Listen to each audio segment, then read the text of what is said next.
Welcome back, episode 12. I know we're flying through the episodes here. I'm getting really itchy now, not because I've got a rash, because I want to get this thing back on the road.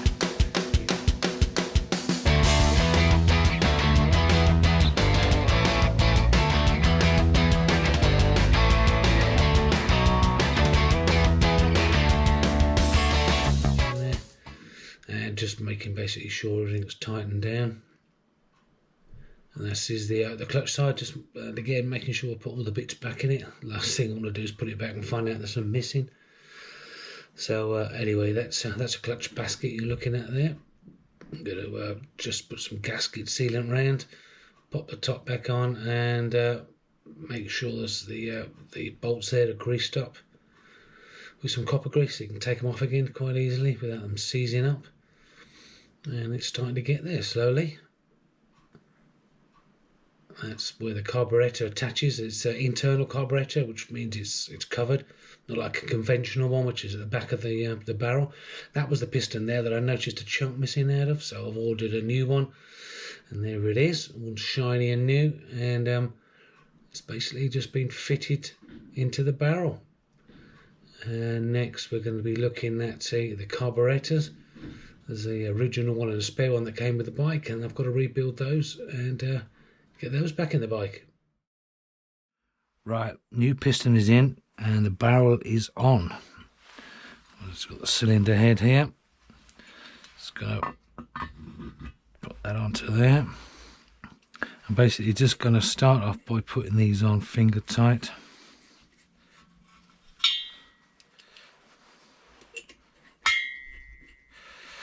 Like so. The torque wrench, I'm just going to set this. Top tip, never leave this wound up for a setting, always wind it off if you're going to store it away. So it's 15, 16, 17, it's 18. Let's give that a go. Okay, good. Jeez.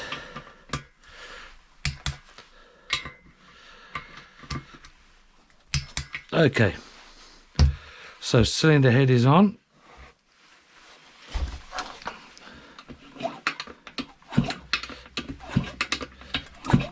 Piston moves okay in there.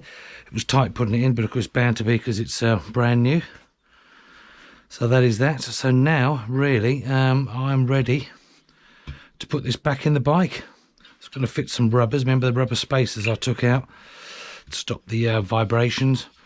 Got to fit those, got to clean those up, refit those, and then it's ready to go back into the bike. So I've taken the tank and the seat off for now. Fluids all in there for the brakes. Front brake works okay. Got back brakes. Got to take the airbox off. So took that off. These are the internals that were powder coated. I need to wrap that with some foam. Sort that out. So I'm going to take that box off now and start getting ready to get that into there. The rubbers on, which stop the fins from singing. Rubbers on the top there. So we're ready now to get this thing in the bike. Okay, we have a glamorous assistant with me. This is Mrs. Salopian, who's holding the bike up while I attempt to put the engine in.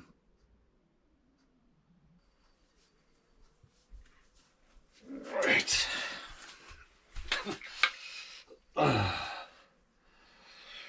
So that top one. How's that looking? No. Where are I?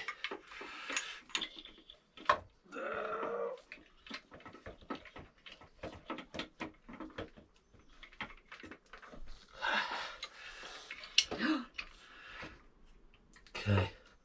Now, can you slide a bolt through? Yep. The front. This side, you need. Oh, okay. Slide it through this side. Hang on, I can't see. And that top one.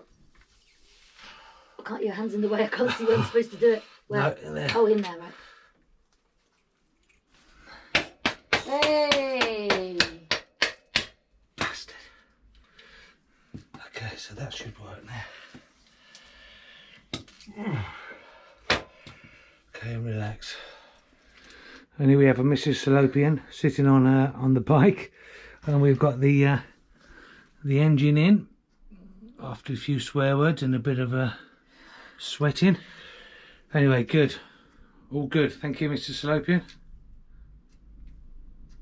Pleasure. There we have it, one engine back in the GP. There's a bit of a struggle getting that in.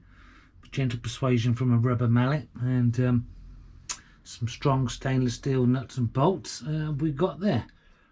So there we go. So it's all back in. Now that just leaves the electrical side of things, and to get this thing fired up.